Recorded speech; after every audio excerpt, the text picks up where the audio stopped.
Bueno, buenas tardes, bienvenidos a todos. Soy Natalie Zabransky, coordinadora de Cooperación e Innovación de la Oficina de la OEI de aquí de Argentina. Primero les doy la bienvenida por estar acá en nuestra casa. También agradecer a los que se suman vía streaming, que sabemos que son un montón en todo el país. Agradecer especialmente a Cecilia Veleda y al Infod por volver a confiar en nosotros para dar inicio a este ciclo de Miradas del Mundo sobre la Formación Docente. Es el segundo año que estamos realizando este ciclo porque apostamos a la formación docente. Sabemos que es muy importante poder mirar lo que está pasando afuera en el mundo y después poder traerlo para pensar nuestro propio contexto y nuestra realidad. Agradecer también a Ricardo Cantoral Uriza y a Daniela Reyes Gasparini, que ya estuve mirando un poco lo que dijeron en los videos de Panorama y muy interesante. Y contarles que todo lo que debatamos hoy y todo el material del año pasado, el ciclo de miradas, va a estar disponible en Panorama, que es el portal de política educativa de la OEI, así que los invito a visitarlos y a conocer. Van a tener ahí las conferencias y también algunas perlitas, algunas entrevistas a todos los especialistas que trajimos el año pasado. Muchas gracias. Gracias. Bueno, muchas gracias, Natalie. Buenas tardes a todos y a todas, y también a quien nos siguen este nuevo año del ciclo a la distancia. Yo quería recordar lo que ya hemos mencionado en las oportunidades anteriores, los encuentros anteriores del ciclo el año pasado, cuál es el espíritu, qué es lo que motivó esta idea de pensar en un ciclo a través del cual invitamos a distintos especialistas de distintos países del mundo, hasta el momento especialistas de otros países de nuestra querida América Latina, a compartir con nosotros distintos enfoques, evidencias de investigación, experiencias de política educativa, con la simple idea de poder conocer mejor y a través de especialistas de muy buen nivel qué es lo que se está discutiendo en otras partes del mundo en un contexto particular como el que vivimos actualmente a nivel internacional, que es el de una preocupación creciente de todos los países del mundo sobre cómo mejorar la calidad y la equidad en sus sistemas educativos.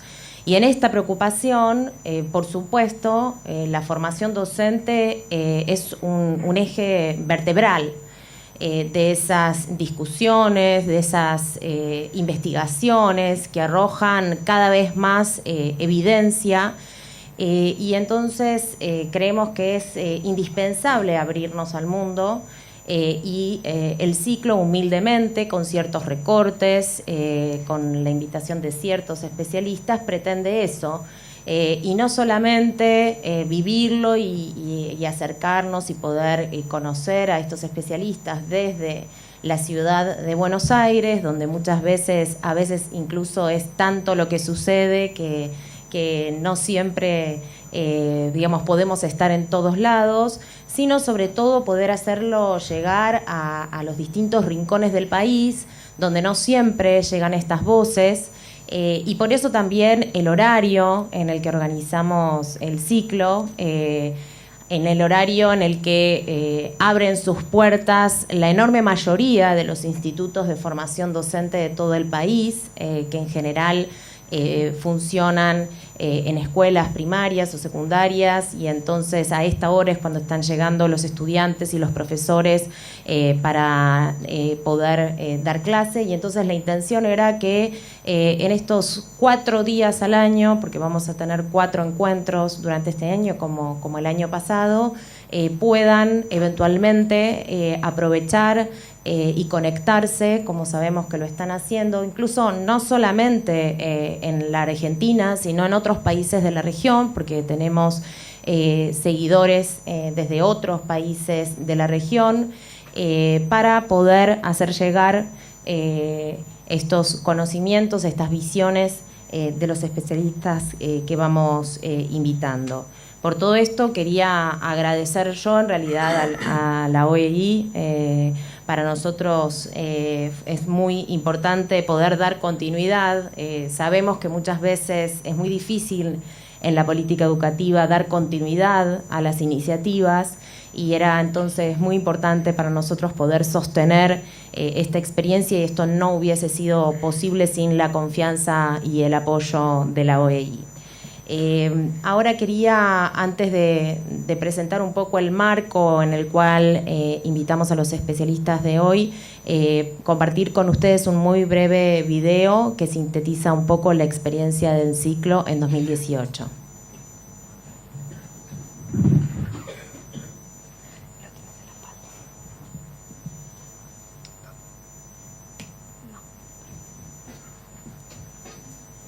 Este año iniciamos un ciclo de conferencias de distintos especialistas internacionales que llamamos Miradas del Mundo sobre la Formación Docente. Es una idea que surgió el año pasado, una especie de sueño, que tiene que ver con conocer mejor lo que se está pensando y haciendo en el resto del mundo en materia de formación docente. La formación docente ocupa un lugar sumamente importante en muchos países que han logrado mejorar los aprendizajes estudiantiles en varios países del mundo.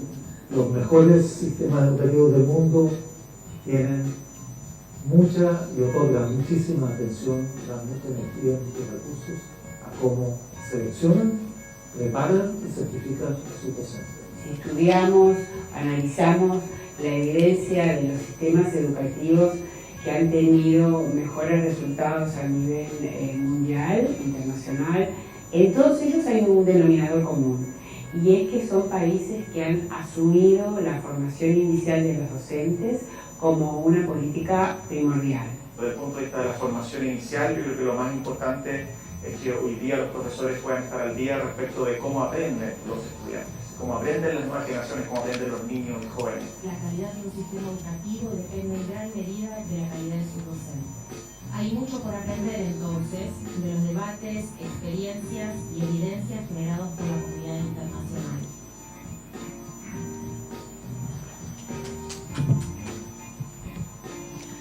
Bueno, esta es una simple síntesis. Todas las conferencias están disponibles también para hacer uso de repente en distintas instancias de formación docente.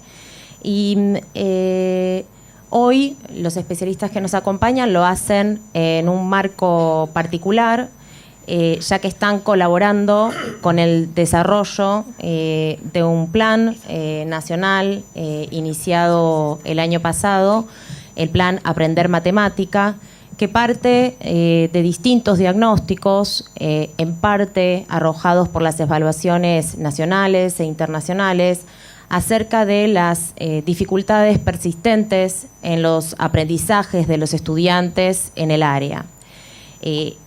Este plan, en el plano de la formación docente, apuesta a la formación de más de 400 formadores de todo el país, de las 24 jurisdicciones, que a su vez van a estar a cargo de la formación de docentes de 10.000 escuelas, 5.000 escuelas primarias y 5.000 escuelas secundarias, ya desde este año. Entonces nos parecía importante que Ricardo Cantoral Uriza y Daniela Reyes Gasperini pudiesen compartir con nosotros el enfoque que propone el plan, tanto en el plano netamente didáctico como en el plano de la estrategia de formación docente con la que se trabaja. Ricardo Cantoral Uriza es un académico mexicano, miembro del Sistema Nacional de Investigadores y de la Academia Mexicana de Ciencias. Fue jefe de Departamento de Matemática Educativa del Centro de Investigación y de Estudios Avanzados del Instituto Politécnico Nacional, el CINVESTAB-IPN, y fue director de la Unidad de Educación Media Superior, Tecnológica, Industrial y de Servicios de la Secretaría de Educación Pública de México. Coordinó la reforma educativa mexicana para las matemáticas del bachillerato. Se graduó como doctor y maestro en ciencias en Cinvestav y realizó una estancia postdoctoral en Francia en la Université Paris 7. Daniela Reyes Gasperini es argentina, vamos a aclararlo, pero hace mucho tiempo trabaja en México junto con Ricardo Cantoral. Por eso nos acompaña hoy aún en este ciclo internacional. Daniela es doctora en ciencias por el Centro de Investigación y de Estudios Avanzados del Instituto Politécnico Nacional, con especialidad en matemática educativa. Integra el Sistema Nacional de Investigadores. Realizó estancias doctorales en universidades de Lisboa, París y Huelva y es profesora de matemática en el Instituto Superior del Profesorado Joaquín B. González de Buenos Aires. Muchísimas gracias por acompañarnos hoy, pese a haber estado todo el día a cargo de la formación de esa cantidad de formadores que mencioné recién. Sabemos que están cansados, pero esperamos con ganas de compartir con nosotros sus ideas.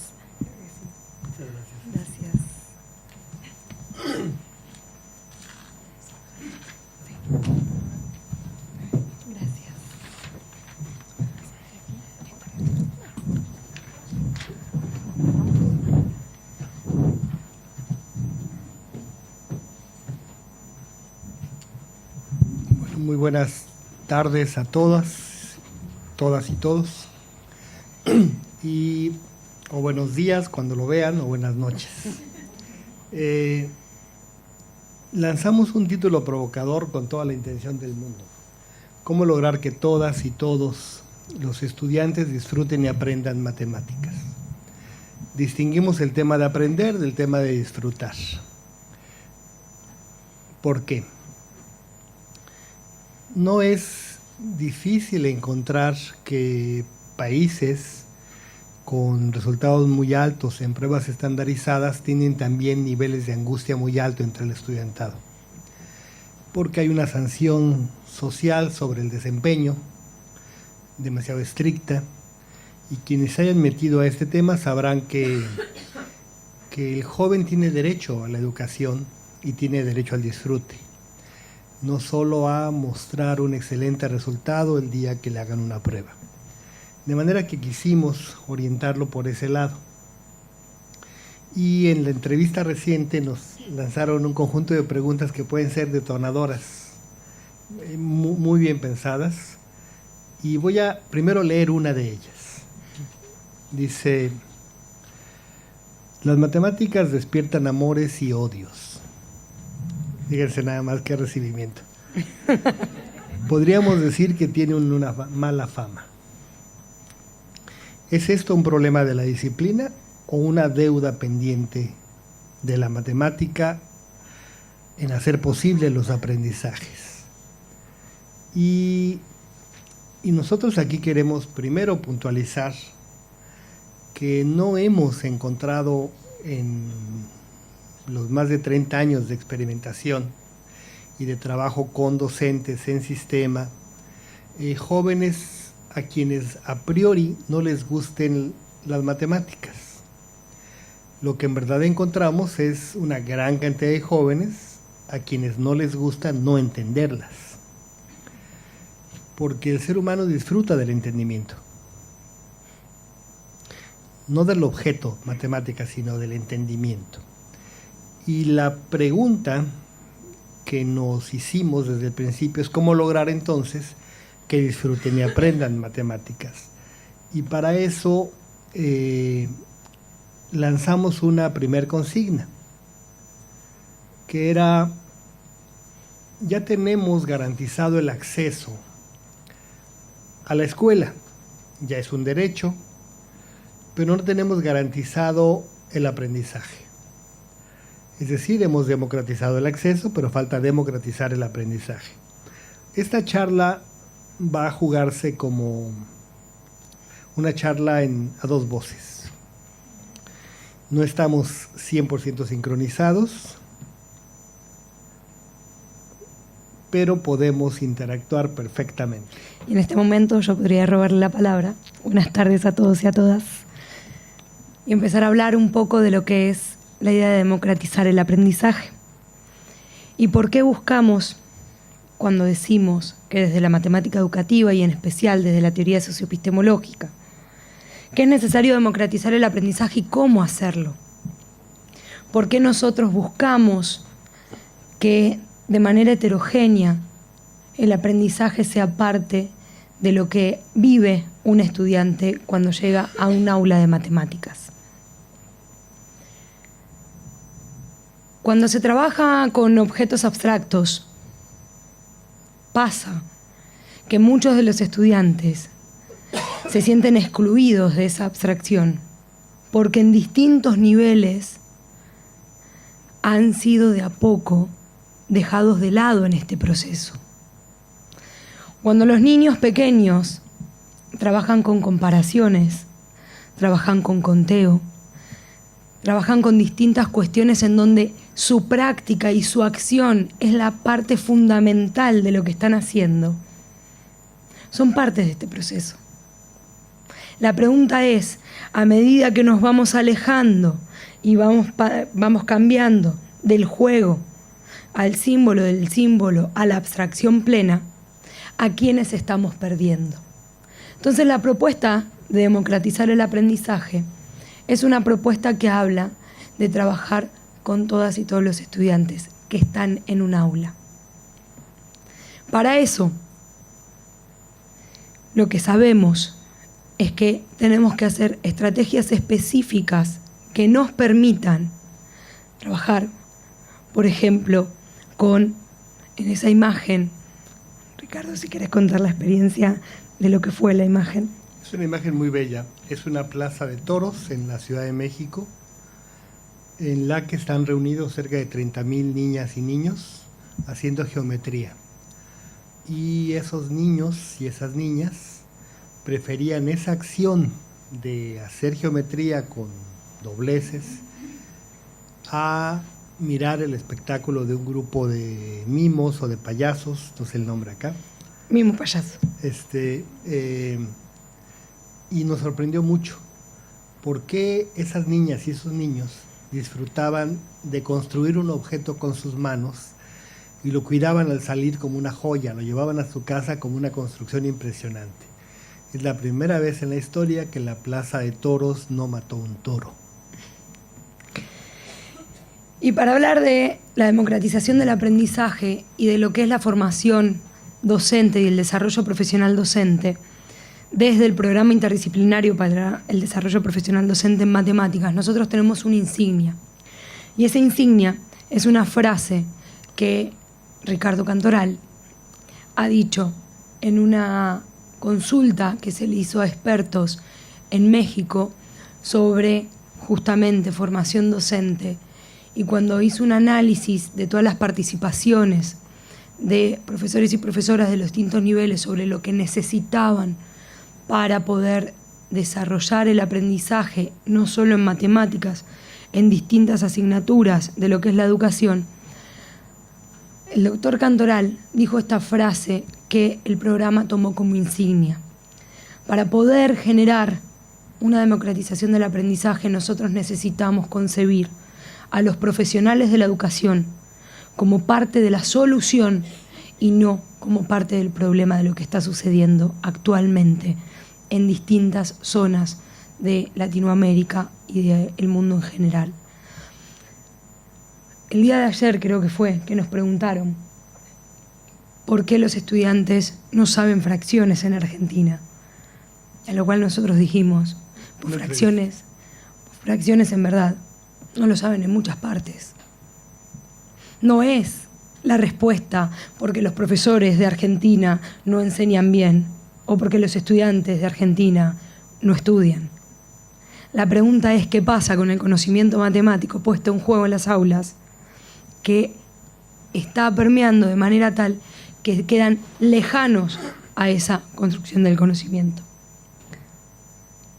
Entonces, ¿qué y cómo cambia? Una de las ideas fuertes que trabaja la teoría socioepistemológica es la noción de valor de uso del conocimiento. Y en el momento en donde los estudiantes comienzan a usar el conocimiento, es decir, a trabajar con el saber matemático. Empezamos a tener otra interacción, otra relación con ese conocimiento matemático escolar. La matemática en verdad tiene una peculiaridad y nos parece que solo la matemática y la filosofía tienen la singularidad de trabajar con objetos abstractos. Es decir, que su base material es muy difícil de ser encontrada. Si queremos preguntarnos, por ejemplo, sobre el sentido de la verdad, ¿qué es la verdad?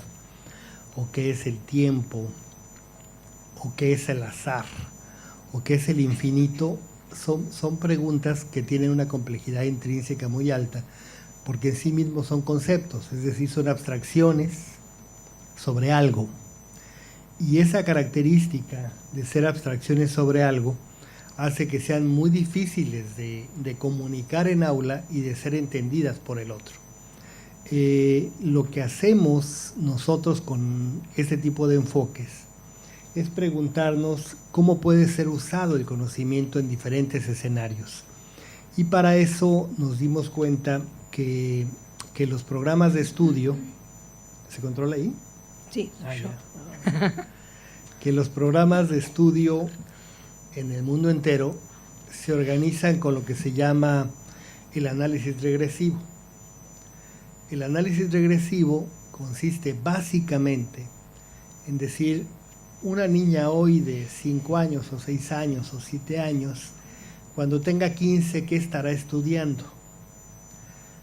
Y asumiendo que tiene una trayectoria escolar en tiempo, en ese momento esa joven debería poder representar objetos formales como el crecimiento de una función o la monotonía de una función, o trabajar con probabilidad condicional, o trabajar con... Es decir, hay conceptos que ya están en la mente o en la imagen mundial de lo que la joven debe saber. Entonces hay un regreso, es análisis regresivo por eso. Me pregunto, ¿qué requiero para que el concepto de función en ese momento esté estable? Pues que ya haya trabajado con la idea de variable como 3 cosas, como incógnita, como variable en sí misma, o como número generalizado. Entonces, ¿qué debo hacer en secundaria en los primeros años? Pues esto. Y luego me regreso, ¿y qué debo hacer al principio? Bueno, pues debe empezar con el conteo, y debe empezar con los números naturales, y después... Este análisis regresivo presupone que el conocimiento matemático es secuencial y se estructura en forma piramidal. Y eso no necesariamente es así. Un investigador, un colega nuestro, un soviético en su época, Davidov, se preguntó un día si era mejor empezar con los números para medir. Es decir, si era mejor empezar con el continuo antes que con el discreto. Y lo que hicieron fue una gran experiencia en la entonces Unión Soviética, de suerte que los niños a una cierta edad sabían álgebra antes que saber aritmética. Entonces rompió la secuenciación. El análisis regresivo presupone eso. Pero ¿qué ocurre con el otro análisis? El análisis progresivo, que es en lo que se basa la socioepistemología. El análisis progresivo toma en cuenta cómo piensa la gente y cómo interactúa socialmente la gente con esas ideas que va construyendo.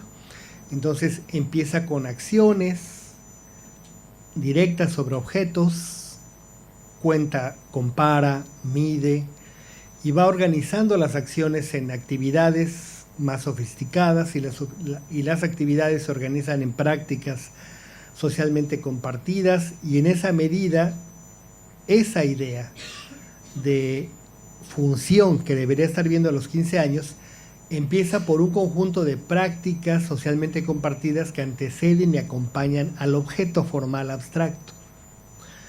Esta idea de que las prácticas anteceden y acompañan es la forma de hacer jugar el sentido de uso del conocimiento. Si yo le coloco un láser como estos, que sirven para apuntar y localizar estrellas, apunta muy lejos, y se lo presento a un joven de estos días, él de inmediato lo puede apuntar a las estrellas. Y dice, para acá queda esta constelación, para acá queda la otra.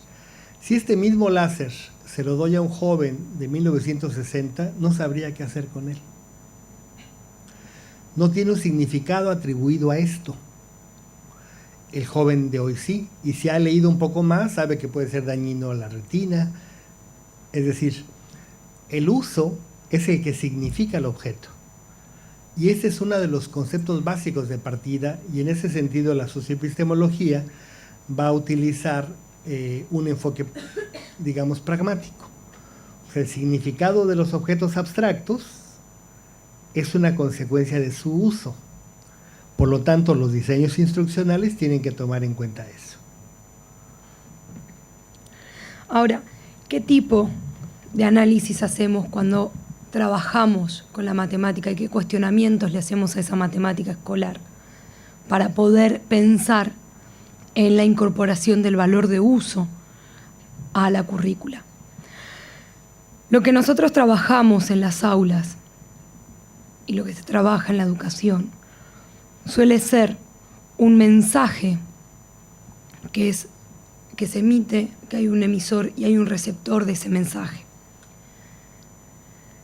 Y el triángulo didáctico con el que hemos trabajado durante muchos años tiene al saber como el tercer elemento de este triángulo didáctico.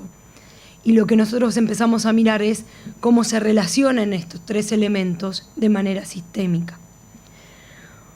Otra idea que también se usa y que la usamos desde la teoría socioepistemológica es incorporar a ese triángulo didáctico lo que es el contexto donde vive el saber, en donde vive ese emisor y en donde vive ese receptor, que es el estudiante, el profesor y el saber.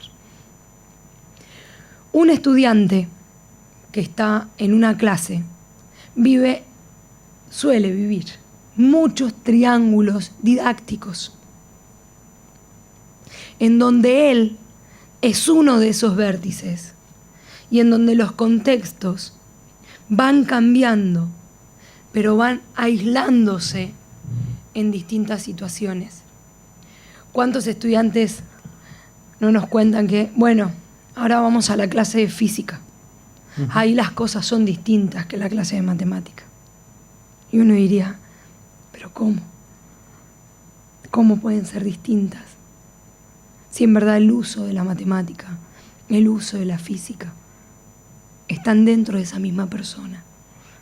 Entonces, ¿por qué no hacemos que los saberes también sean vértices, que se correlacionen y que el contexto social en el cual están inmersas las situaciones de aprendizaje sean contextos que retomen situaciones en donde el aprendizaje sea situado?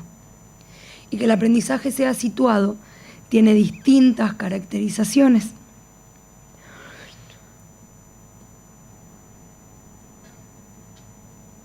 Por ejemplo, la abstracción.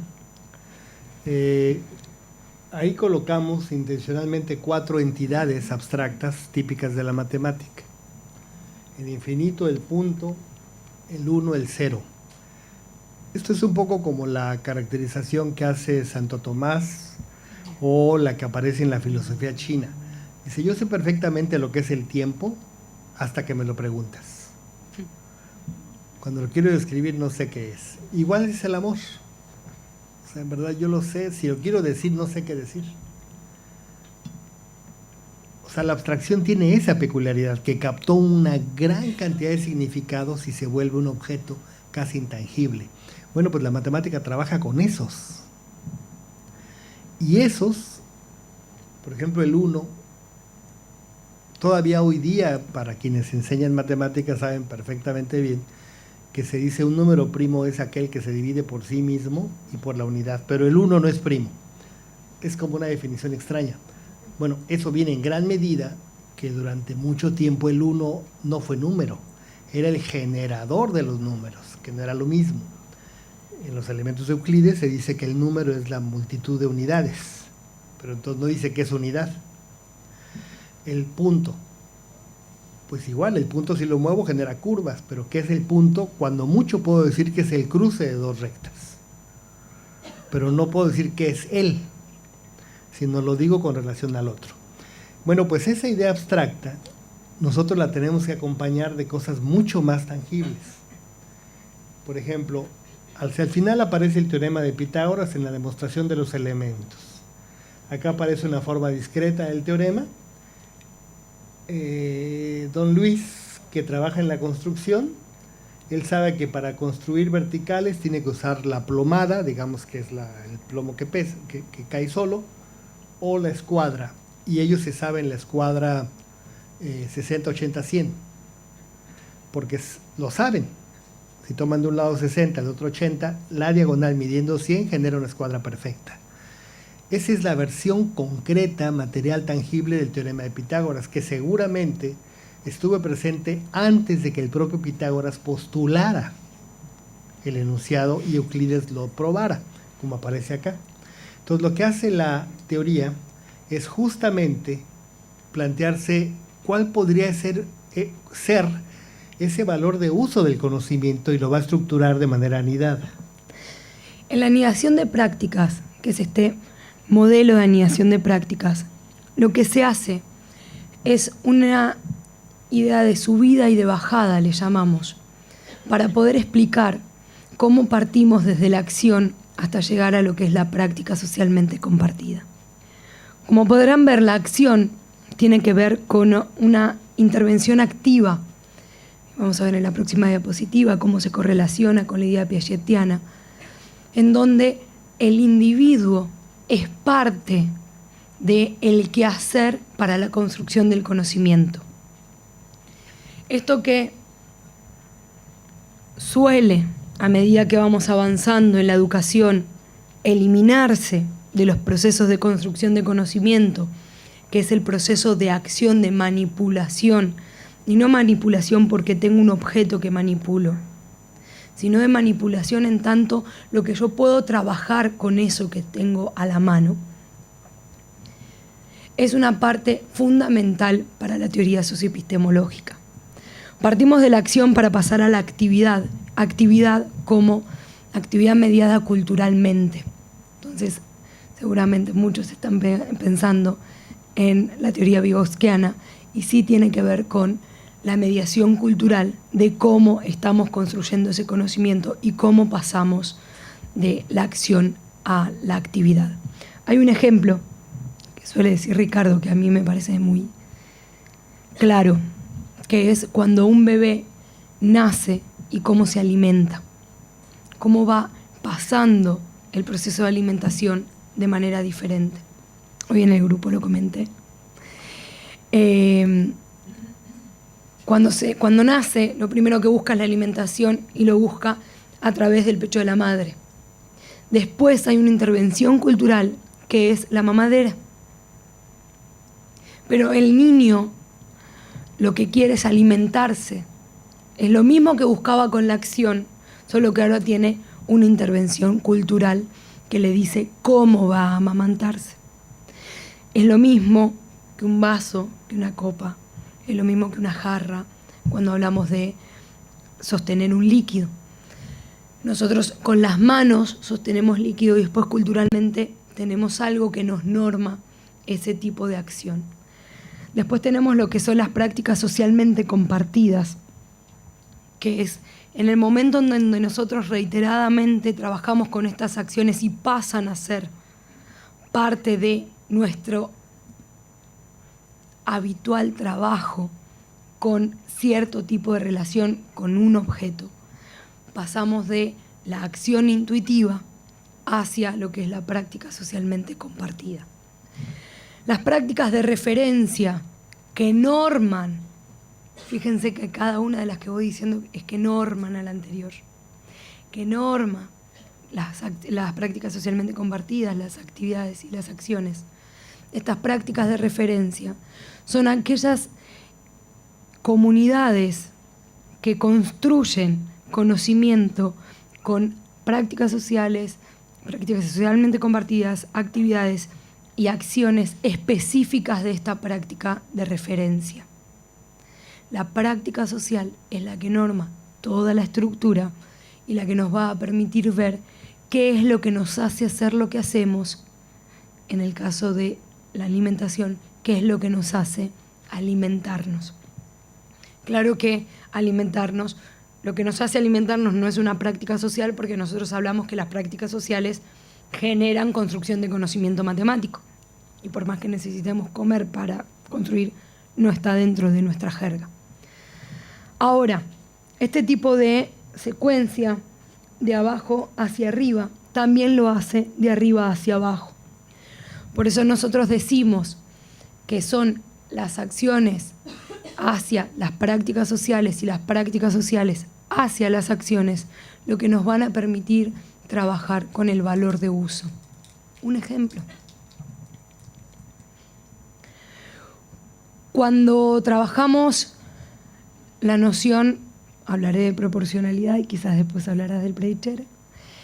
Cuando hablamos de la noción de proporcionalidad, una acción es la comparación, una actividad es la equivalencia.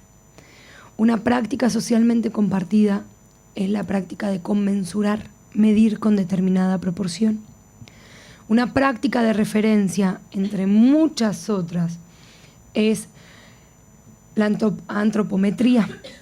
Y una práctica social es aequitas, que es lo que me hace buscar el equilibrio entre las cosas. ¿Por qué decimos antropometría? Y podría hablar también de derecho penal. Porque aunque parecieran ser prácticas de referencia completamente diferentes, son dos prácticas de referencia que me permiten ver cómo en sus acciones ambas buscan trabajar con la medición de distintas cosas. En una es de la justicia, en el otro es del índice cintura-cadera.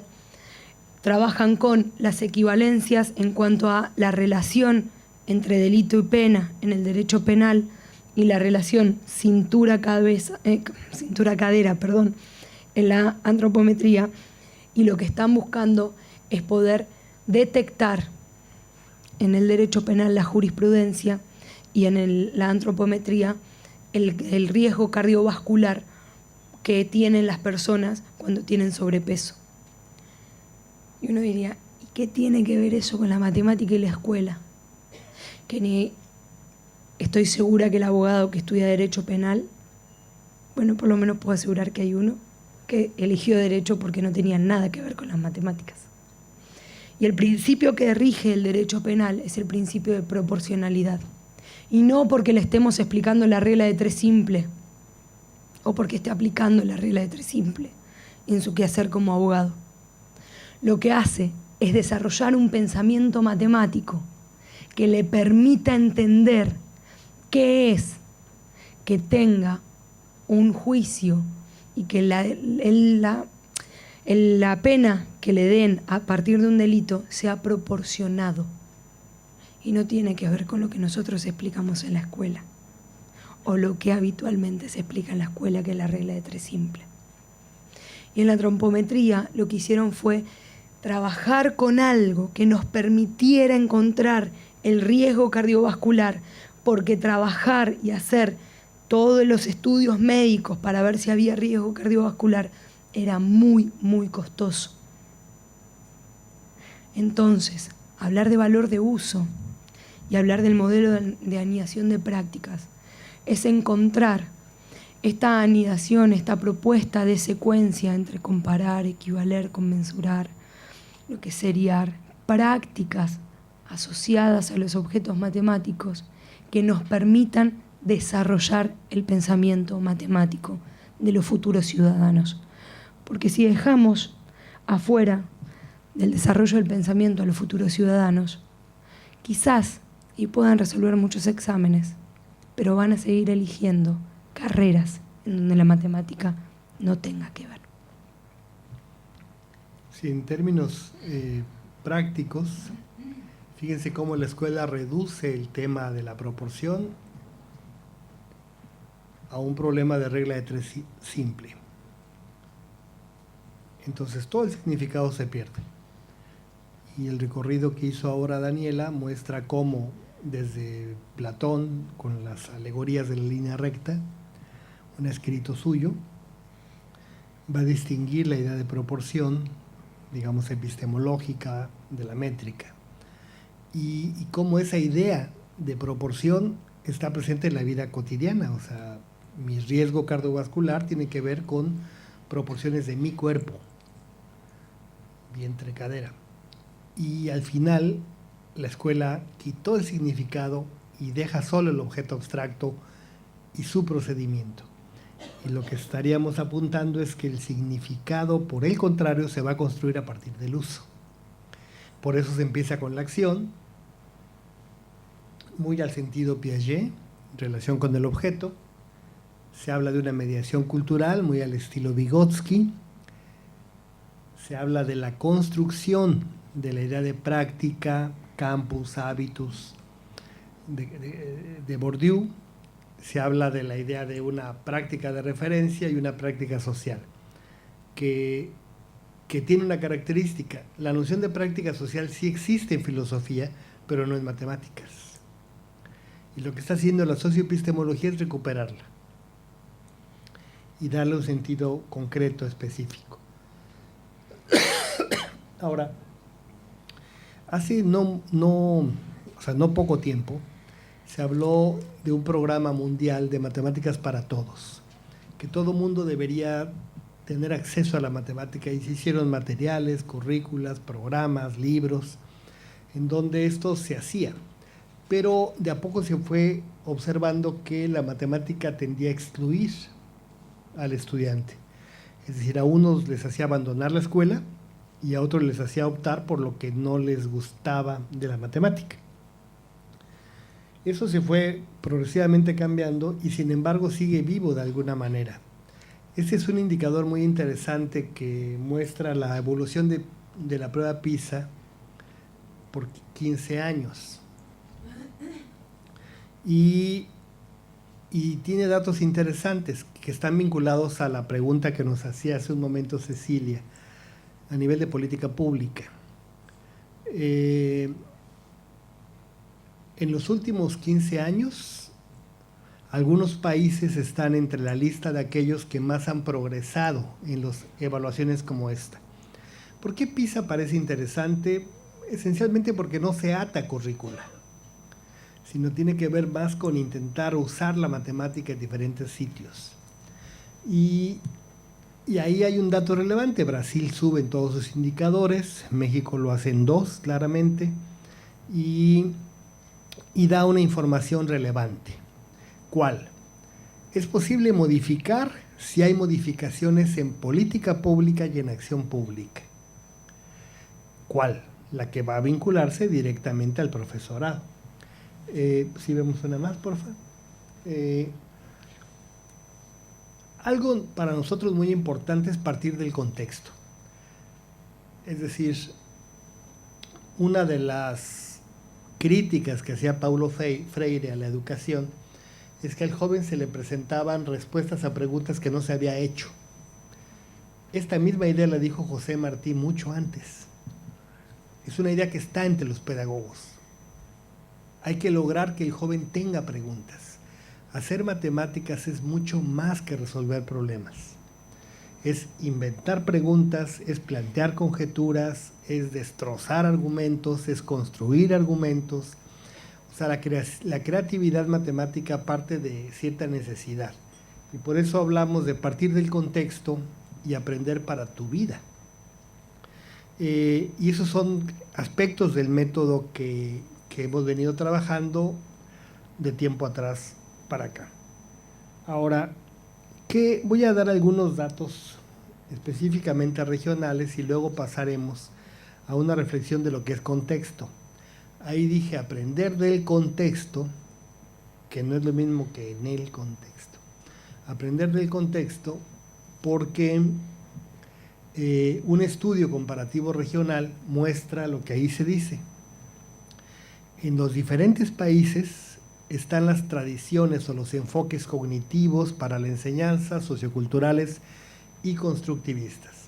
No hay ningún país en nuestra región que diga que no sigue un enfoque constructivista. Es una característica. Sin embargo, muchas de nuestras prácticas no son constructivistas, sino son conductistas. La evaluación, por ejemplo. La evaluación sigue siendo como cuando mi abuelita. Bueno, pueden cambiar la pregunta, pero es la misma idea. Y se habla de tomar en cuenta el conocimiento previo y el contexto sociocultural. Y eso es declarativo. Cuando hacemos análisis comparativo de libros, vemos que no es tan así. Los libros hablan de un contexto que no es el que uno estaría imaginando e importa que lo analicemos. Cuando trabajamos con contextos, pasa que hay contextos situacionales que los estudiantes y nosotros mismos podemos considerarlos ficticios. Son esos contextos en donde el estudiante te dice, pero si le quito todo lo que está ahí, la cuenta, lo que tengo que hacer es eso, ¿no? Y el estudiante lo siente y se da cuenta. Y sucede, que ya ni leen lo de arriba. Se van directamente a la cuenta. Cuando la matemática empieza a tomar esta sensación de que todo lo que la rodea podría considerarse ficticio, es cuando nosotros proponemos trabajar con contextos situacionales reales. El contexto situacional real es aquel en donde el propio contexto me permite ahí construir conocimiento. Hay un video que nosotros vamos a proporcionarle al equipo para que lo pueda ligar a esta charla, en donde ustedes van a poder ver cómo, en un ejemplo de una zona de Oaxaca, de donde es mi blusa, en una zona de Oaxaca trabajan con la medición de terrenos y salen a medir los terrenos y aprenden a medir terrenos, porque no es lo mismo medir un terreno en un papel plano que medir un terreno en una zona en donde están en medio de la sierra. Y no solo eso, sino que miden los terrenos por una necesidad clara. Quienes le hacen los cobros sobre lo que tienen que pagar por el uso del terreno, a veces hacen las medidas mal. Entonces ellos ahora saben cómo medir los terrenos y cómo controlar que ese cobro sea correcto. Cuando trabajan con eso, no solo trabajan con la medición, trabajan con varios teoremas, en donde reflexionan sobre los usos de esos teoremas y qué datos necesitan para poder usar uno u otro. Entonces, este tipo de contextos reales que habilitan a construcción de conocimiento es uno de los ejemplos que nosotros consideramos como importante para retomar en la construcción de situaciones de aprendizaje que tengan también lo que es la evolución pragmática y no solo la evolución conceptual. Si seguimos con el ejemplo anterior, razón, proporción, proporcionalidad es lo que se da como evolución conceptual en la escuela. Comparar, equivaler, conmensurar es la evolución pragmática que antecede y acompaña a esa evolución conceptual. Entonces, ¿cómo las situaciones de aprendizaje son las herramientas didácticas que nos permiten hacer intervenciones? La pregunta es, ¿qué tipo de desarrollo profesional docente estamos queriendo trabajar con profesores y profesoras en servicio o con profesores en formación que nos permita considerar e incorporar el valor de uso en nuestra práctica docente?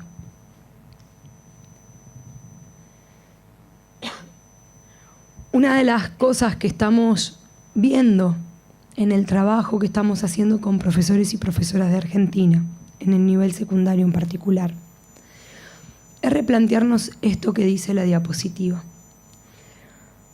Más allá de las evaluaciones robustas que tenemos, la pregunta es cómo hacemos que los resultados de esas evaluaciones impacten en lo que nosotros estamos haciendo, en lo que es formación, en lo que es desarrollo profesional y en lo que es las acciones de política pública que estamos llevando a cabo.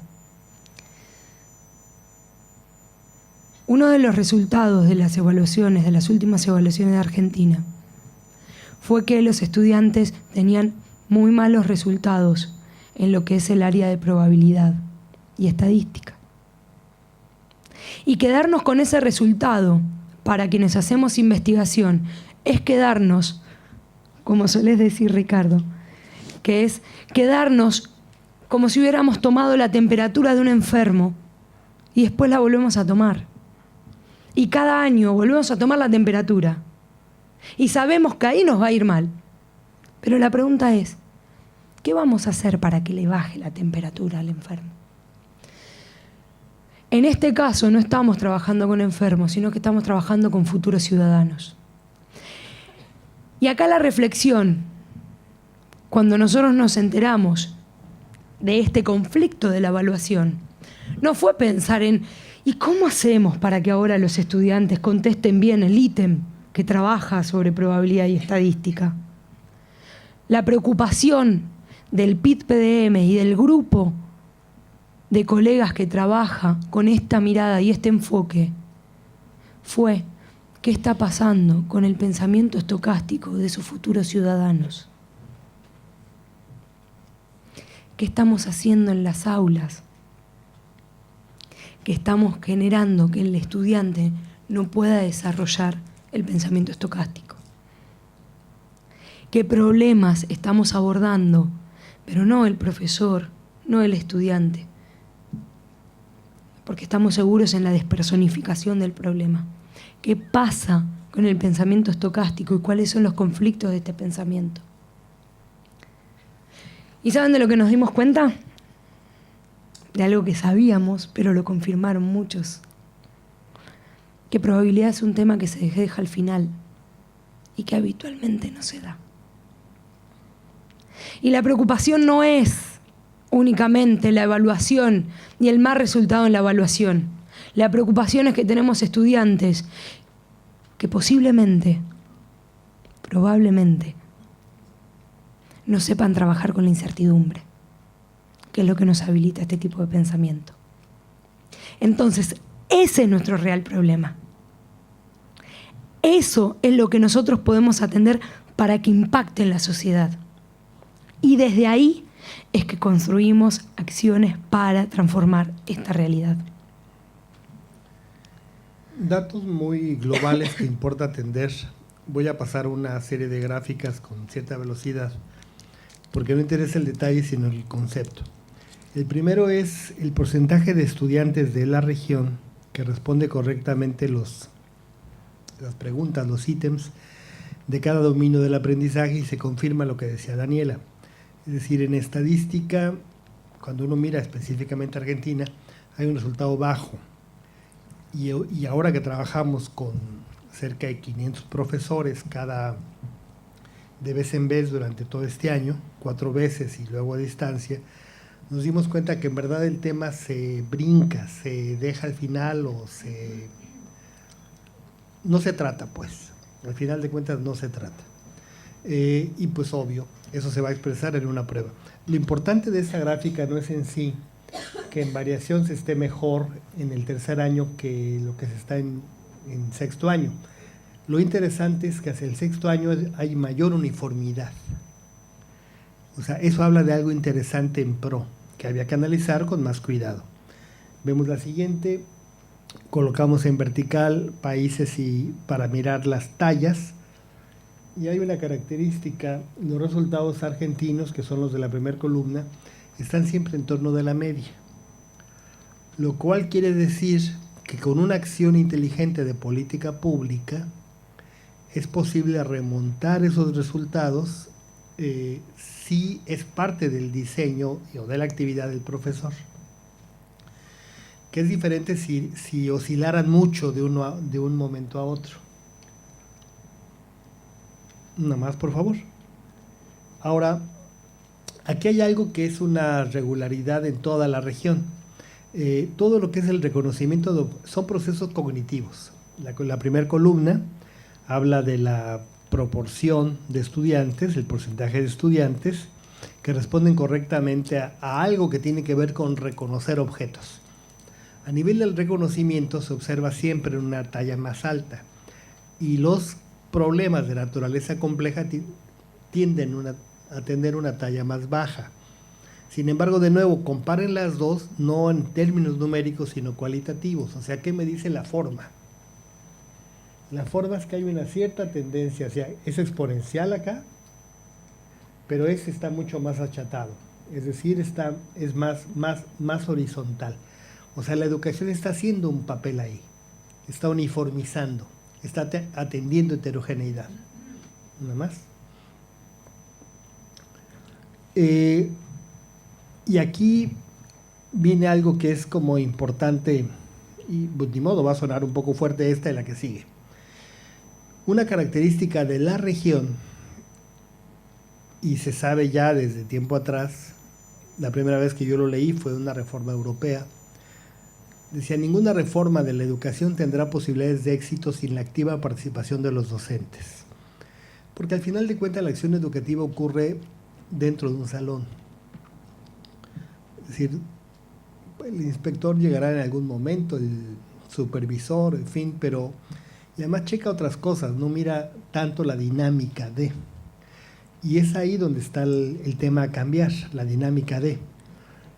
Pero ¿qué problemas tenemos en la región? Primero, no es solo Argentina, es de toda la región, digamos, para que yo pueda salir sin problemas de este edificio. Es difícil establecer las prioridades formativas.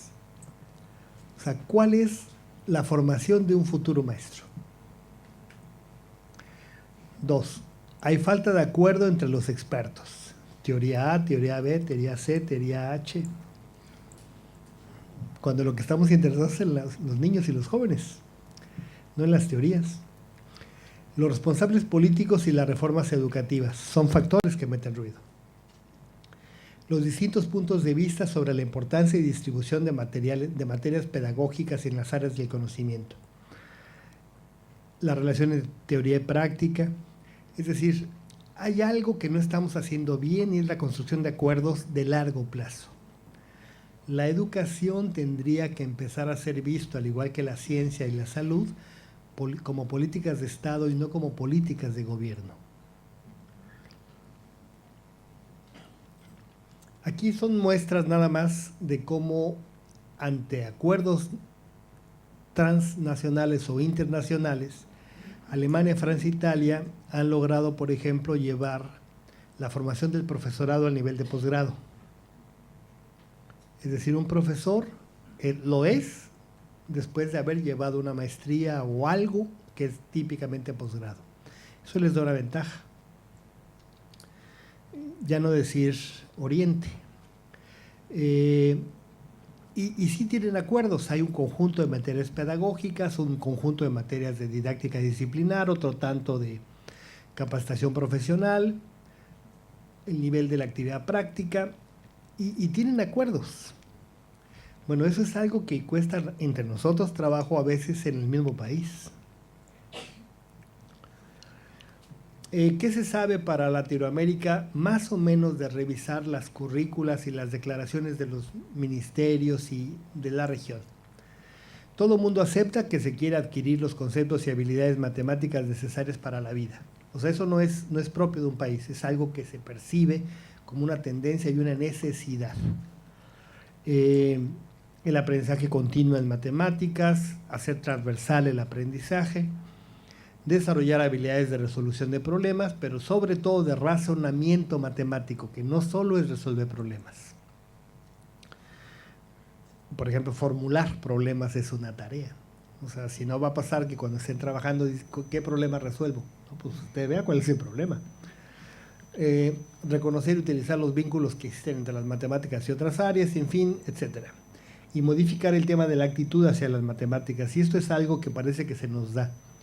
Vean ustedes, hay muchos investigadores latinoamericanos trabajando en Europa, en Estados Unidos, a nivel de posgrado, que son brillantísimos, y estudiaron acá. pero eso exige un desarrollo profesional docente. Y para hablar de desarrollo profesional docente, tendríamos que estar trabajando con una caracterización de lo que es este desarrollo profesional visto de maneras diferentes. Hay estudios en donde confrontan las distintas maneras que tenemos de mirar al desarrollo profesional docente. Hay distintas caracterizaciones que veo que están sacando todo fotos. Las dejo, pero me voy a quedar con una que es la más importante para lo que es el programa y lo que nosotros estamos mirando desde la teoría socioepistemológica. Como podrán ver, solo para tomar un ejemplo, porque está en la misma diapositiva, la idea de capacitación, dicen los autores, que los profesores son cambiados. Es fuerte esa frase, porque ser cambiados significa que la pasividad de la persona que recibe la capacitación es muy fuerte. Sin embargo, cuando hablamos de desarrollo profesional, lo que buscan es cambiar. Y cambiar significa no solo cambiar mis prácticas, sino que transformar. Cuando hablamos de desarrollo profesional, en particular del empoderamiento docente desde la teoría socioepistemológica de la matemática educativa, hablamos de dos ideas fundamentales, que es el liderazgo y la problematización. Pero voy a poner los puntos muy claves que trabaja la idea del empoderamiento. Lo que trabajamos es un proceso del individuo en colectivo y es reconocer una disciplina de referencia que pueda dialogar con nosotros sobre los problemas que existen en nuestra práctica docente. No solo es que los que sacaron la foto de la primera, que me den aquello de lo cual carezco, porque esa es una formación que atiende el déficit. Y desde el empoderamiento lo que hace es fortalecer potencialidades y potenciar fortalezas. No trabaja como un plan de atención de lo deficitario.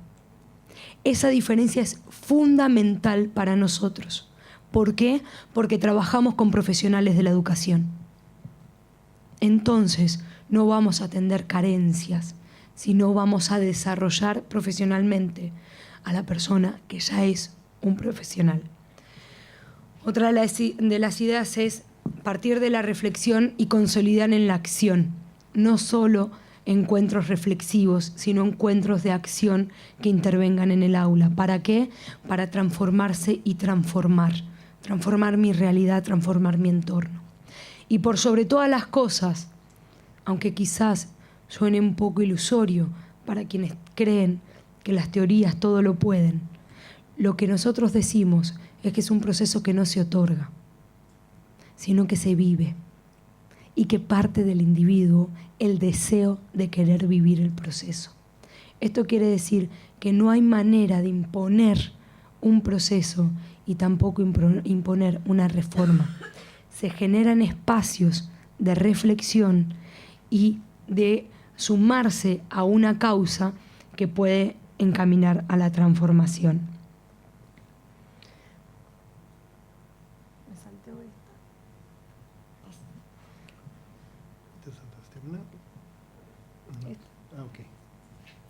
Ahora, ¿qué se requiere para que muchas de estas acciones puedan hacerse? Primero hay que entender que el conocimiento matemático no se aprende de una vez y para siempre, sino hay etapas progresivas de significación y de uso. Esa idea de progresivo significa que la misma pieza va a aparecer en diferentes momentos. De ahí que se aluda a esta idea de espiral, que es una idea vieja en la didáctica, no es nueva, no llega con el método Singapur, ni mucho menos, está muy vieja. Y la idea nuestra es que tenemos que empezar por la dimensión factual.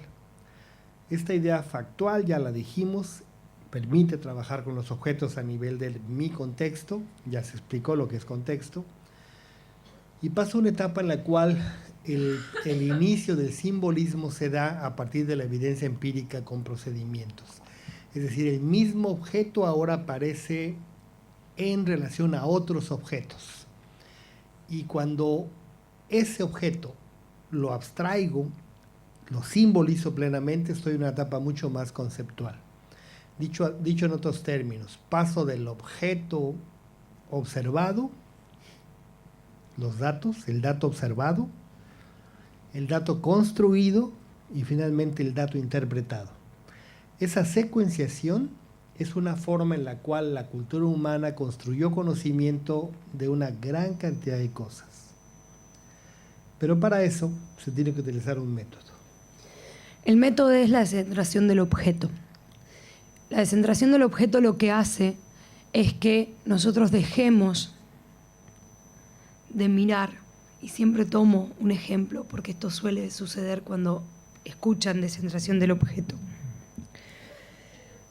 Lo que nosotros presentamos como un objeto y hacemos actividades prácticas para poder ver si ese objeto fue aprendido, lo que hace la teoría socioepistemológica no solo tiene que ver con presentar primero problemas de resolución, sino que tiene que ver con que el valor de uso del que hablamos al comienzo, en esa situación de aprendizaje con un contexto real y una evolución pragmática, permita la construcción del conocimiento matemático, y eso que antes era la confirmación del aprendizaje, en este tipo de actividades sea parte del aprendizaje y no la confirmación de él.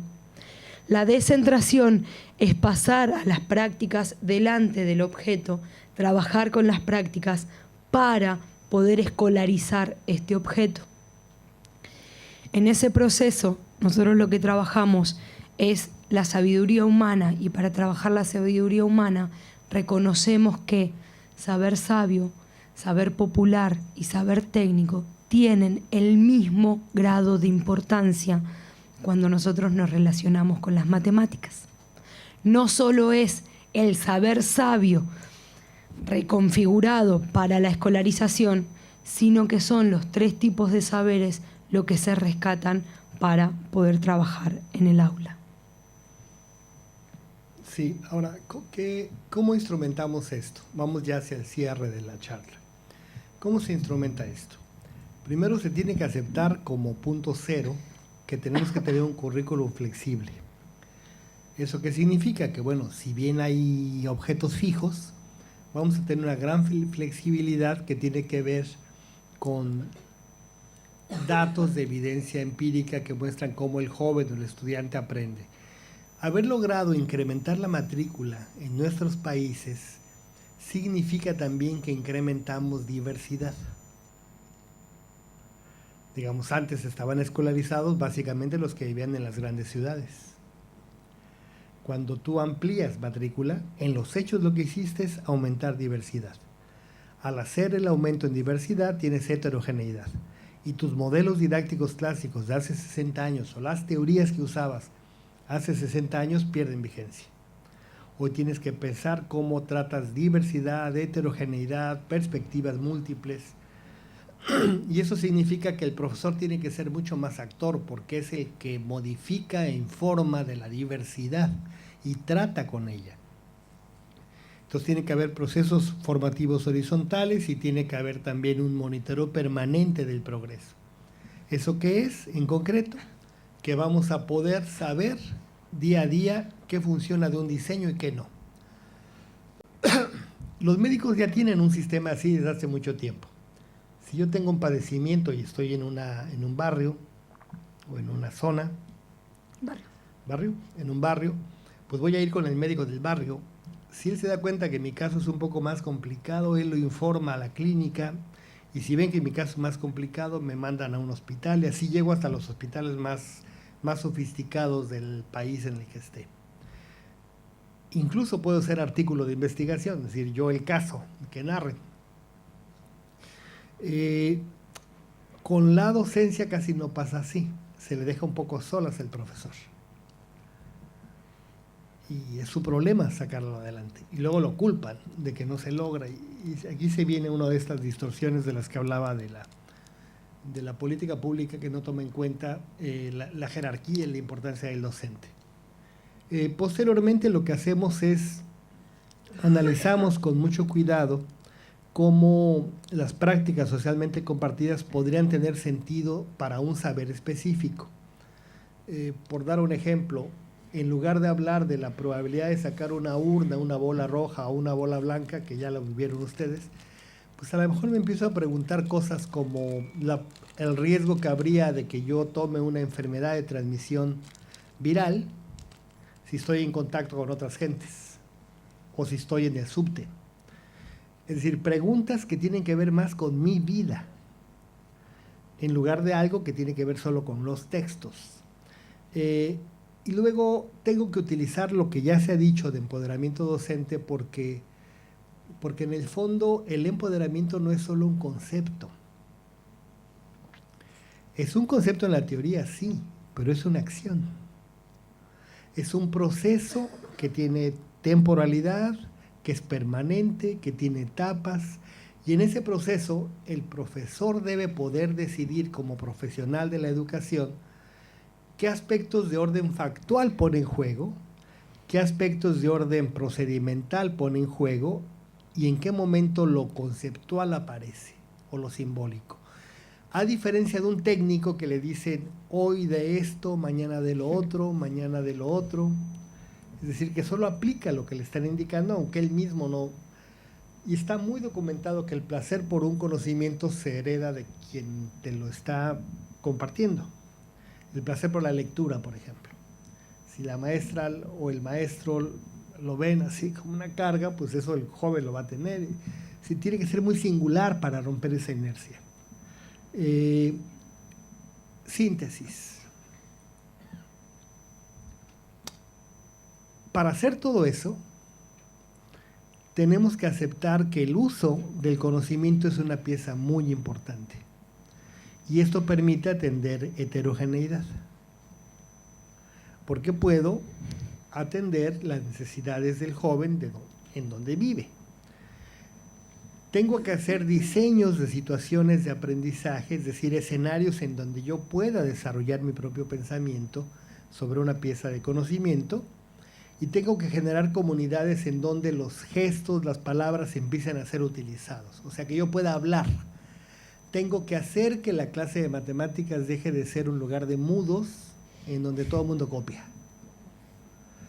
Tengo que hacer que hablen y dibujen y digan, la curva se hizo así y crece, entonces es como la pendiente, o sea, que el cuerpo hable.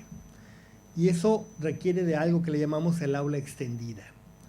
El aula extendida es la posibilidad de que nuestros salones tengan una pared tirada, que la realidad entre al aula.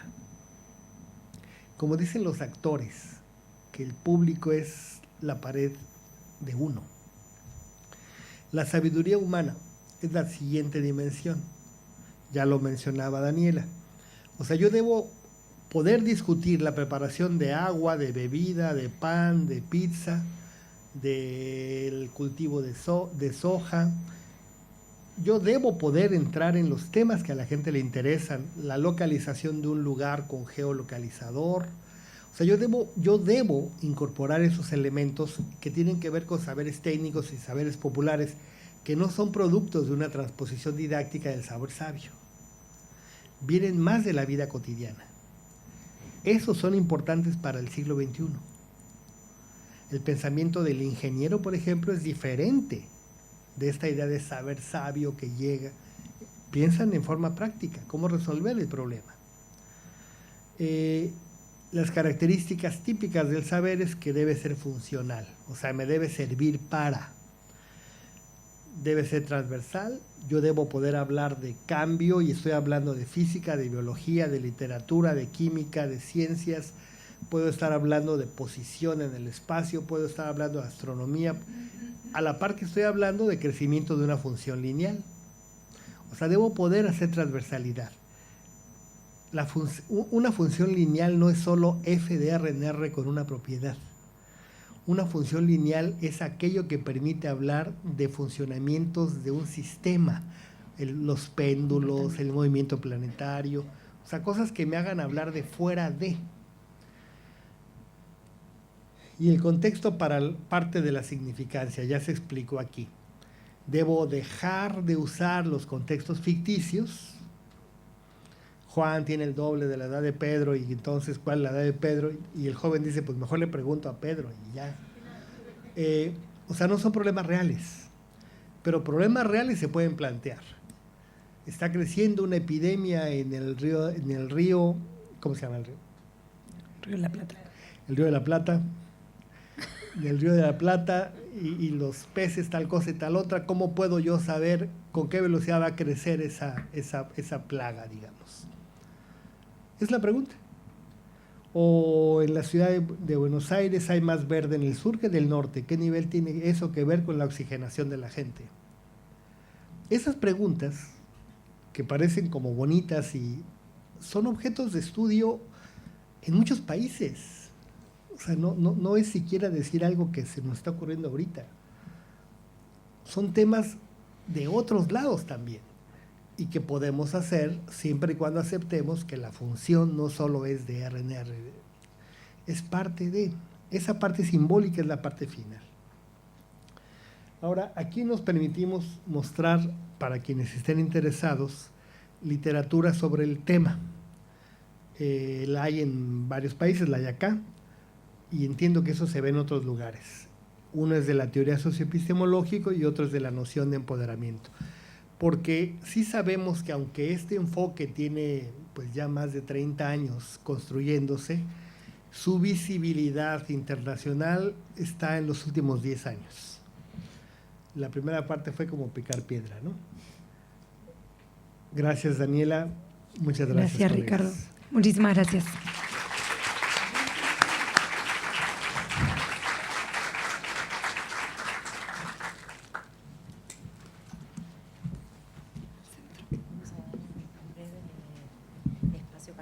Claro. Bueno, como nos retrasamos un poquito en el inicio, tenemos poco tiempo ahora, pero vamos a dar un breve espacio para las preguntas. ¿Hay alguna pregunta en el auditorio presente? Si no, yo tengo preguntas desde México hasta pasando por Jujuy.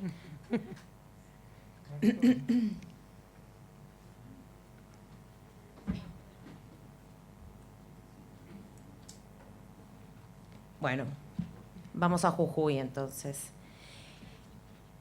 Elena Mabel de Jujuy pregunta, ¿qué recomendaciones nos darían a los directores para asesorar al equipo docente hacia una transformación real hacia la aplicación de la teoría?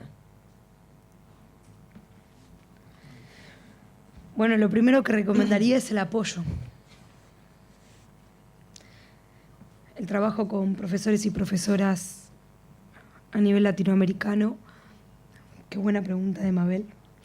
En verdad suele decirse que los directores no apoyan a la transformación porque prefieren lo tradicional, porque tienen más control. Entonces, el apoyo para profesoras y profesores en todo sentido es algo importante para que esto permee. ¿Por qué? Porque sí tienen que hacer una inmersión en lo que es la teoría y sobre todo en lo que es la práctica de la teoría. Entonces, un trabajo colaborativo a nivel institución que transforme el acto escolar a nivel general es importante. La teoría socioepistemológica abre las puertas con la idea del aula extendida, con la idea del valor de uso del conocimiento a lo interdisciplinario. Entonces, el trabajo interdisciplinario entre en una misma escuela, que se hagan no solo los aprendizajes basados en proyectos, que a veces pasan a ser pedacitos de clases, que todos hacemos algo, sino cómo hacer interdisciplinario entre física, entre biología, entre, por ejemplo, el argumento. ¿Cómo es el argumento en literatura? ¿Cómo es el argumento en filosofía? ¿Y cómo es el argumento en matemáticas? La noción de argumento puede ser transversal. No solo el tópico de vamos a hacer un proyecto interdisciplinario. Entonces, estas ideas que puedan hacer un trabajo colegiado podría ser algo que potencie a la escuela y potencie el desarrollo del pensamiento de los estudiantes. ¿Alguna pregunta en el auditorio? Sí.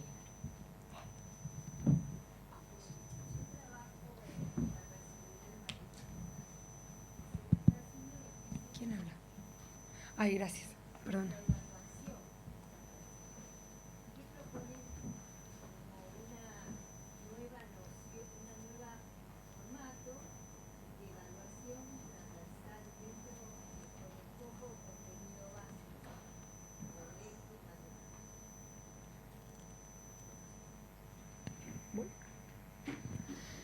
Bien, la evaluación sí es un tema cuando hacemos trabajo colegiado en no solo en qué evaluar, sino cómo evaluarlo y cómo reportar la evaluación. Si nosotros vemos a la evaluación como un producto de algo aprendido, en verdad lo que estamos evaluando es el proceso de aprendizaje de los estudiantes. No solo, ¿se acuerdan cuando decía, bueno, la práctica, poner en acción, construir ese conocimiento, no solo es la confirmación de que lo hayan aprendido, sino es que sea parte del aprendizaje. Si nosotros podemos evaluar no solo el resultado, sino el proceso y que ese resultado sea la evaluación, es diferente a tomar un examen. Entonces, para plantearnos eso en nuestro desarrollo de la actividad, sí tiene que haber un faro que nos diga, ok, esto es lo que nosotros vamos a querer, el aprendizaje esperado que queremos para este estudiante. Y nosotros vamos a ver si tiene o no ese aprendizaje esperado a través de productos específicos. Si vuelvo a la idea de la argumentación, que pues lo trabajamos en México bastante, es el cómo argumentar en distintos escenarios. Nosotros podemos evaluarlo de manera clara porque sabemos a dónde queremos llegar, que es el desarrollo de la argumentación. Pero en verdad, si solo queremos saber, nos volvemos al acto de la matemática totalmente abstracta y centrada en los objetos, voy a querer que puedan resolver una ecuación. Y ahí la combinación con filosofía y la combinación con literatura se me va a complicar. ¿Sí se ve la diferencia? En cuanto nosotros traemos a las prácticas, sí voy a poder construir herramientas evaluativas que no solo vean el resultado del ejercicio, sino el proceso del desarrollo del pensamiento. Bueno, voy a traer una pregunta de Alejandra de Córdoba, que le inquieta si en algún momento de la secundaria se pasa de una matemática concreta y útil a una matemática más formal. Siempre. Sí, de hecho, Alejandra, en verdad, una característica de la matemática es que la formalidad no la pierde nunca. Lo que estamos diciendo es que yo entro a la idea de la abstracción a partir de la acción. Y para poder construir esa idea abstracta necesito. Mira, por ejemplo, a nivel de secundaria, en los últimos años de la secundaria, el joven va a empezar a construir un simbolismo sobre el cambio, la noción de cambio, que deja de ser comparar alturas y empieza a hablar de comparar incrementos. Y de eso a las definiciones de derivada o de función monótona, lo que falta es nada. O sea, no es que haya una etapa no formal y una sí formal. Los objetos son en sí mismos abstractos y siempre son abstractos. Lo que estamos haciendo es darle a eso que es abstracto la posibilidad de concreción. Algunos teóricos le llaman objetivación, otros teóricos les llaman deificación. Nosotros hablamos de la práctica social para construirlos. Entonces, Todo esto se parece a lo que en matemáticas sería la abducción. O sea, no es solo deducir e inducir, sino es también abducir. Y el pensamiento abductivo tiene que ver justamente con la creatividad, y la matemática es así.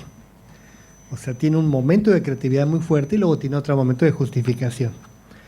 Ahora, sí es cierto, como ya se señalaba por Daniela y por la pregunta de nuestra colega, que el tema de la evaluación es un tema complejo y se dejó de lado.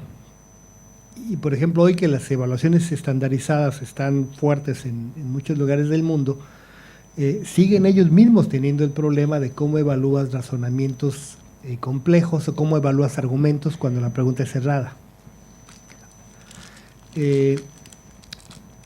Los primeros exámenes que yo he visto estandarizados que aceptan preguntas abiertas, están aceptando una o dos preguntas y están probando qué pasa con ellas. Pero a nivel del aula, como ya decía muy bien Daniela, sí es un tema abierto, es decir, se sigue estudiando sobre cómo es la mejor manera de poder evaluar, pero sobre todo se asume el hecho de que no podemos evaluar de la misma manera, eso sí, que yo creo que es el sentido de la pregunta final. Entonces yo diría eso, no hay un momento formal y uno no formal, sino los objetos son formales y lo que estamos haciendo es construirlos. Sería un poco, me voy a extender aquí, sería un poco como, ¿puedo usar el contraejemplo o no puedo usar el contraejemplo como forma de argumentación? Bueno, el contraejemplo no es en verdad una pieza del razonamiento, sino el contraejemplo viene de la cultura. O sea, si yo no me puedo imaginar ningún ejemplo que niegue lo que me están afirmando, por lo tanto tengo que tener una experiencia sobre eso, no podría justificar. Es decir, combino experiencia con razonamiento y es ahí donde la abstracción se fortalece. Sí, claro.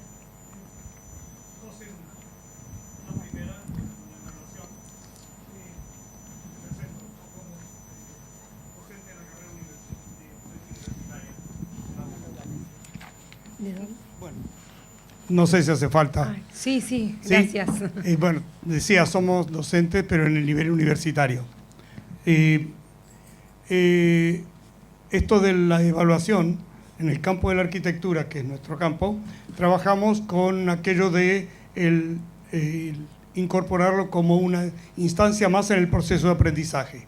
Es decir, es continuo, se evalúa desde el comienzo en la consigna inicial hasta el trabajo final en un continuo feedback al docente-alumno, alumno-docente.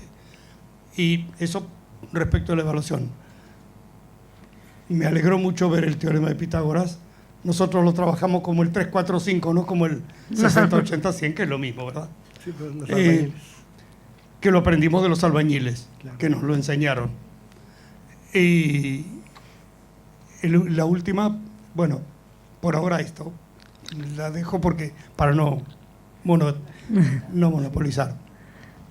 La pregunta sería si es válido esto de llevarlo a las matemáticas, aquello que hacemos en la arquitectura, ya que nos valemos de la geometría precisamente para poder generar comprensión en el proceso, conceptualización en el proceso universitario. Sí, su nombre era, perdón. Mi nombre, soy Miro Esperanza. Miro.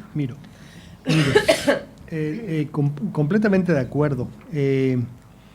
Las disciplinas de referencia, por ejemplo, en este caso la arquitectura, son terrenos formidables para el aprendizaje de la matemática, la proyección, el diseño, el trazo. El modulor. Sin embargo, el modulor, bueno, ahorita tú dices eso, pero el modulor era una medida, bueno, ella se lo sabe muy bien, pero el gran problema viene no de esta concepción que estamos compartiendo usted y nosotros, sino de quien cree, por ejemplo, que el diseño no es matemáticas. Es decir, el acto de trazar no es matemático. Como que asumieran que la matemática empieza en tanto que me interesa solo la relación. Yo no comparto esa idea, comparto más la suya. Yo creo que las ideas matemáticas tienen etapas previas. O sea, no nacen de pronto. La matemática es una creación humana. Viene de un conjunto de prácticas que hay que saber aprovechar. Específicamente en geometría, el trazado es fundamental. Y ahora, yo aceptaría que la arquitectura sí es un campo fértil, muy fértil para esto, y hay estudios socioepistemológicos sobre arquitectura. Pero también aceptaría que hay otro momento en donde yo debo fijarme del trazo y del diseño en lo que es invariante. Y eso que es invariante es lo que en principio se asume como objeto formal. Es un poco este tema, pero lo compartiríamos. Ahora, en ese tipo de áreas la evaluación es mucho más integral, porque como dijo usted muy bien, es desde la hora cero. El diseño, la implementación, la corrección. Y yo creo que las profesiones de este siglo son así. No son como esta idea clásica, formal. Me decía ayer, antier, una colega que escuchó un video de un profesor argentino que decía: los jóvenes argentinos saben construir e interpretar la gráfica muy bien de una función, pero no pueden leer los resultados electorales. Yo no escuché la nota, me lo dijo alguien. No sé si sea cierta siquiera la afirmación, pero la nota es real. O sea, yo sí quisiera que un ciudadano del siglo XXI use el saber que tiene para tener una mejor calidad de vida, un mejor futuro, una ciudadanía más plena. Yo sí creería. Bueno, una pregunta más desde México. Como que Alma pregunta: ¿cómo saber que ya es tiempo de pasar de un nivel al otro en el modelo de anidación de prácticas? Esa es muy bonita. ¿Cómo saber si ya es tiempo? Estrictamente hablando, no es un modelo secuencial, ¿no, Daniela? O sea, no se asume como un modelo, se explica secuencialmente para fines de comunicación, pero estrictamente hablando, es un modelo de simultaneidad. Voy a hacer una metáfora muy grosera con el básquetbol. Muy grosera quiere decir muy rasposa, muy burda, muy no ofensiva. Es que vi que se vio así como Argentina. Entonces, yo para poder jugar básquetbol primero tengo que aprender a botar la pelota. Digamos, eso es una acción. Y hay un momento en donde esa acción la domino tanto que puedo botar sin pensar que estoy botando el balón. En otro momento tengo que aprender a botar corriendo. Ahí estoy coordinando dos acciones, el correr y el botar. Cuando eso lo hago sistemáticamente se vuelve una actividad, o sea, ya la incorporé, ya es práctica de... Pero en algún momento tengo que hacer esto conjuntamente con otros 4. Y la forma en la que yo corro y boto tiene que ver con el otro. Eso ya es compartido. O sea, eso que narré burdamente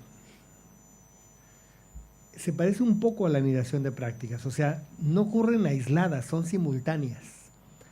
Y la pregunta equivalente sería cuál es la dosis de cada una. Y yo creería que uno debe empezar siempre con la situaciones de acción, cosas muy, muy directas, y el grupo mismo se va a dividir.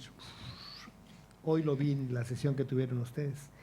Ahí quizás es importante decir que como no es lineal y tiene mucho que ver con las personas que están haciendo cosas, lo que es acción para un grupo de personas, en verdad, puede ser una práctica socialmente compartida para otros. Entonces, los diseños de situaciones de aprendizaje, cuando se llevan al aula, ¿no les pasa que para algunos un ejercicio sale inmediatamente y para otros es un mundo? Entonces, si pasa eso para resolver algo, imagínense para hacer y construir algo. Entonces no podríamos delimitar, bueno, y acá ahora el estudiante va a dejar de estar en acción y ahora está en actividad. Por eso es un proceso espiralado, y no solo porque el aprendizaje es espiralado, sino porque también retoma lo previo y va a lo consecuente. Esta idea de antecede y acompaña es muy importante, porque ya no es que está del otro lado, sino que empieza a incluir. Imagínense como que ir incluyendo otros estadios y no pasar de estadio. En el momento en donde voy incluyendo reflexiones, voy incluyendo argumentaciones, voy incluyendo construcciones, es donde estoy evolucionando a nivel pragmático en esta anidación de prácticas. Es diferente a decir, ya aprendí un concepto, ahora tengo que aprender el otro concepto.